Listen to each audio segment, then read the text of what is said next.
Good day, everyone. My topic is about the basis of basic education. Why do you think it's so important for us to have the basic education, and where do you think were we able to establish basic education? And of course, I will also be discussing about the purpose and objectives in establishing educational system. And we know that today's system has been shaped by Philippines' colonial and post-war history. We know that Filipinos really has a high regard on education, and this has been the central, point in order for Filipinos to have the economic, social, and developmental aspects of our society. So let me go to the purpose and objectives of establishing educational system. We know that it provides broad general education to each individual. We know that the basic education is for everyone. And it also, second, it helps people participate in basic functions of the society. Of course, when a person has the foundation of basic education, he can be able to relate to the society and he can be able to achieve his dreams. And we also have train nations manpower for national development.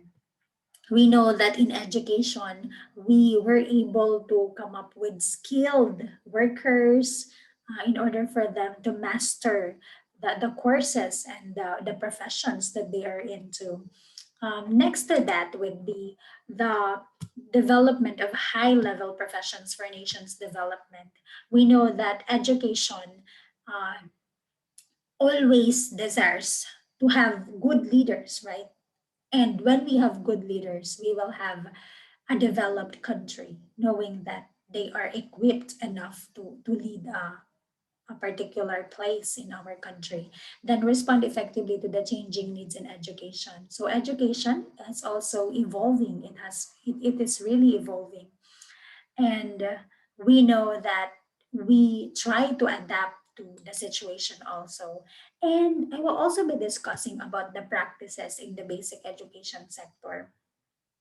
If you are going to recall the K to 12 curriculum, its first thing that it emphasizes is the strengthening of early childhood education. So we know that from kinder, which is the very important foundation of kids, like from 0 to 6 years old. So it's like every barangay has a kindergarten as much as they could, just for the pupils to be sent to school at a very young age and making the curriculum relevant to the learners. Like we try to contextualize here the curriculum, then ensuring integrated and seamless learning.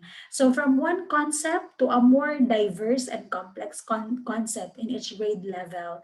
Not before that it's like from concept to concept, but now we try to make the diverse concepts as well. And then building proficiency through language. We have the mother tongue. So from grade kinder to grade 3, they are using the mother tongue. And after grade 3, that's the only time that English is introduced.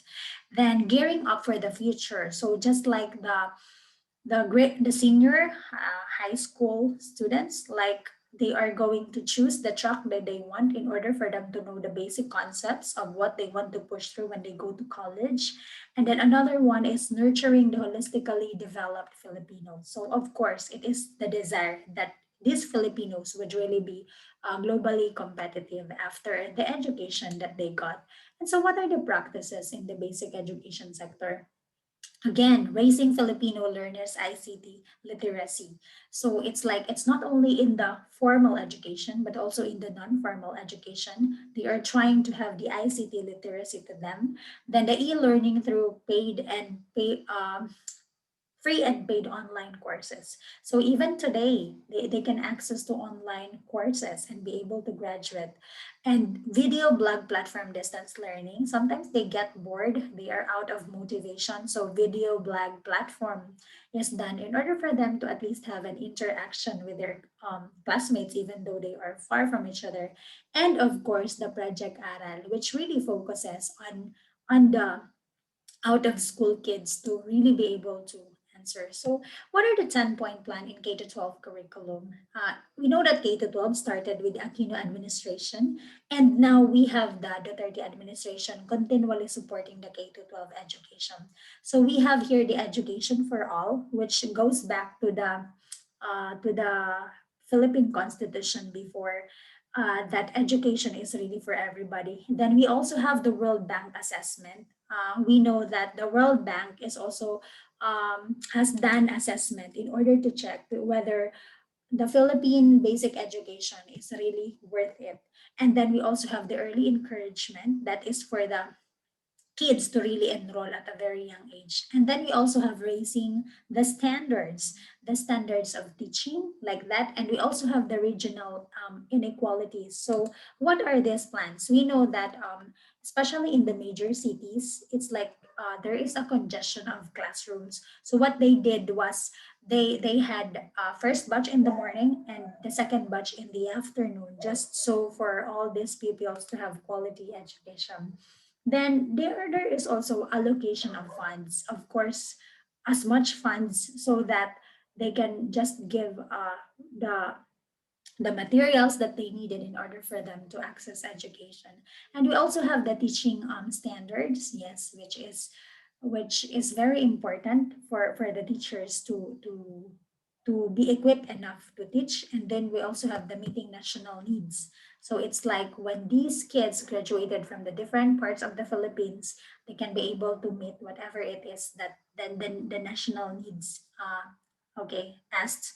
And then the quality of instruction, of course, and then research partnership. Nowadays, research is really very much important, knowing that research and development have been a focus in the different areas like food and security, um, environment and natural disasters, biodiversity, and health systems in order to support the Duterte administration with the socio-economic objectives. So, with these reforms that are happening right now, I believe that the Philippines is really trying its best, especially the Department of Education, to give quality education to everyone. So, this is a sign of its determination to bring lasting change, especially with the research and development. So, I believe that the Duterte administration and even the Department of Education is trying to its best to give quality education in spite of this pandemic. So yeah, that ends my report, and thank you everyone.